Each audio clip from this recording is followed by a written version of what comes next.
Hey folks, welcome back to another video. You join me in sunny Spain again. A bit breezy, so apologies for any wind noise. It's not super windy, but it is whistling through the trees and boulders here.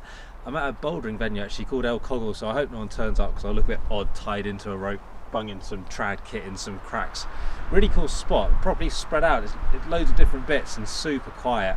All sorts of grades. I've had a good bit of fun. It's a nice way of breaking up routes and staying a bit sort of powerful and things and switching on some different bits of movement. I'm wearing a newish harness, a Blue Ice Cuesta Adjust. I've been wearing the non-adjust version, which refers to the leg loops, for quite a while now. And this one is virtually identical, except you can adjust the leg loops as well. Super comfy, fits super well. I really like the Belay loop. It hasn't got a proper big join in it. It's not quite seamless. There is a join, but it's a really skinny join. That sounds like a real minor point, but it's quite nice that when you're belaying, the belay plate doesn't like catch on it and click and do weird things. So I quite like that. Plenty of space for gear. I love it. Well worth checking out if you want something with adjustable legs. If you don't want something with adjustable legs, the purple version, the non-adjust version, I've been wearing that for yonkies and I really like it. Today's video is a little bit tongue-in-cheek, if that's the right phrase. It's the only two belay setups that you will ever need. Now that's not entirely true, obviously. It's supposed to promote a bit of discussion, but I'm going to show you two setups that I think if you know these, you could probably set up a belay literally anywhere. I'll come back to that point though. The first one is using 2 points. I've just put cams in, we won't judge those because they're okay, but they're not the best. I've got 2 points though, and I'm going to use a sling to build my belay. Clip one into the first one. I'm using snap gates. I've done other videos on snap gates versus screw gates, that kind of thing. When I come up to the second one, I'm not clipping it yet. I'm going to do a loose overhand knot there. I'm not going to tighten it up on purpose. Clip that in.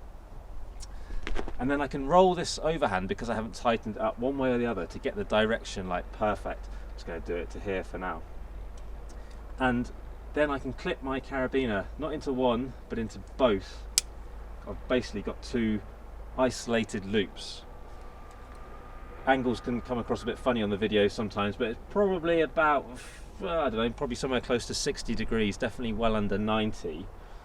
And then I'm thinking to myself, does that tick the bullet points? And there's various bullet points and how you work through checking a belay is okay or not. Serene, ideas, those kind of things.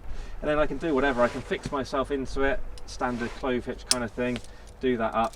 And then I've got options of where to belay from, direct, indirect, whatever you're going to do. Simple, isn't it? Right?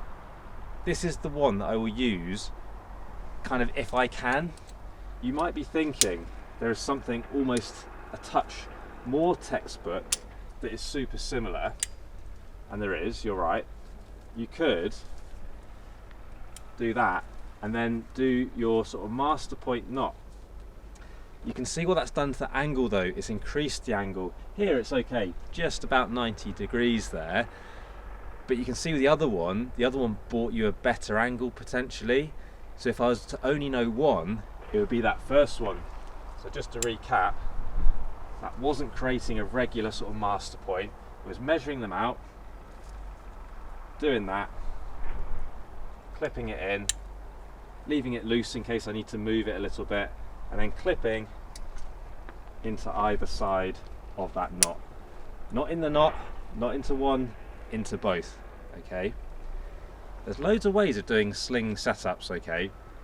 Be it that way, the traditional sort of Y-hang master point way, the newer versions with either clove hitches or girth hitches. But what do they do better than this one? Maybe some things. They're a little bit different. Knowing them, yeah, that's great. But will this one work pretty much everywhere that you've got a sling? Yeah, I think it will. Where won't it work? If you need 3 points, you're going to have to do something slightly differently, aren't you?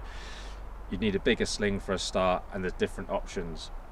But that one can be adapted, can't it? I like it. Put it in the comments below if you don't like it.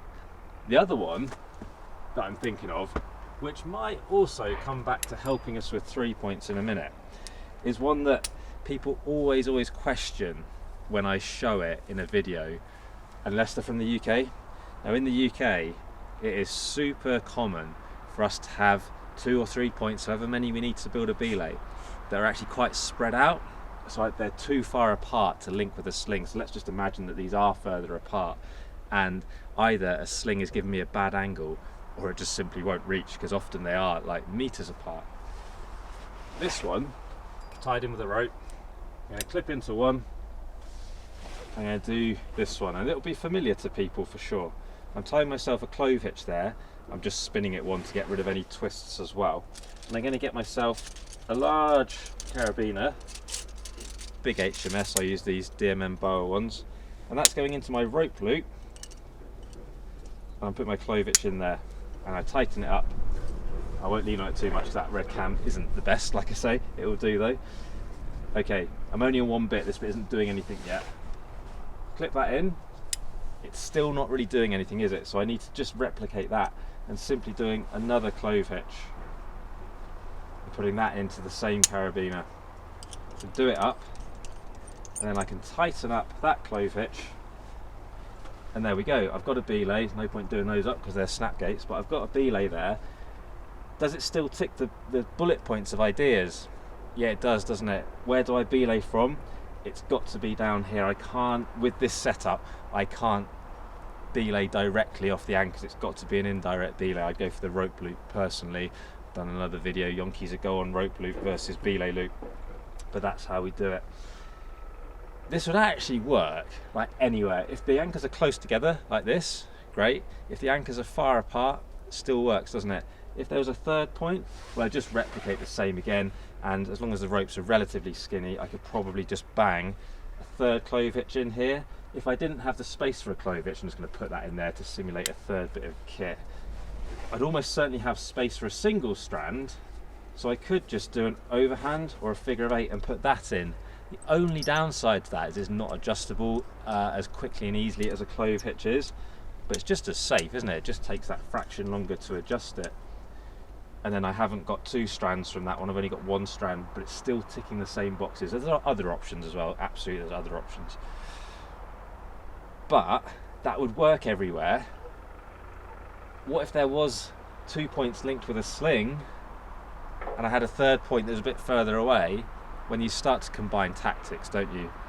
So that's kind of why I've said you only really need those 2 methods, and then you can adapt them, put them together, and then you've got a whole host of other options, haven't you? These are not the only belays I ever use. 100% they're not. These probably are though the 2 belays that I would teach by default to people learning to sort of lead trad climbs themselves. Once they've got these dialed and the principles of ideas or serene or whatever else you're going to teach, there's loads of different methods of teaching those bullet points.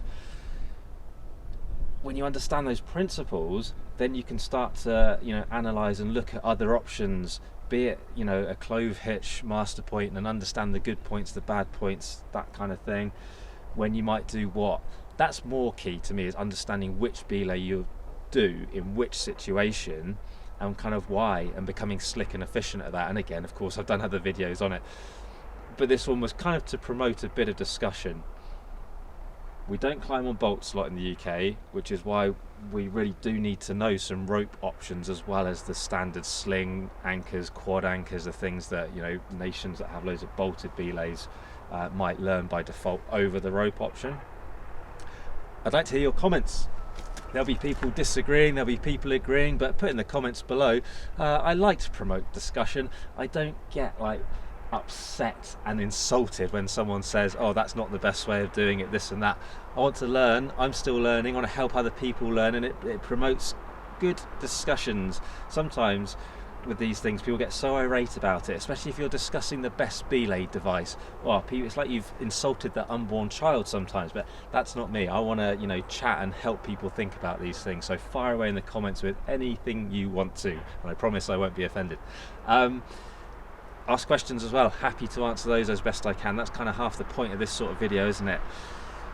Comments for other videos, those kind of things, anything you want to know, put them in the comments below. Find us on Insta, find us on Facebook, follow us on there, that's massively appreciated. Use the Buy Me a Coffee link to support the channel, all those things I say every time. The support, massively appreciated. As always though, thanks very much for watching. More videos coming up very soon.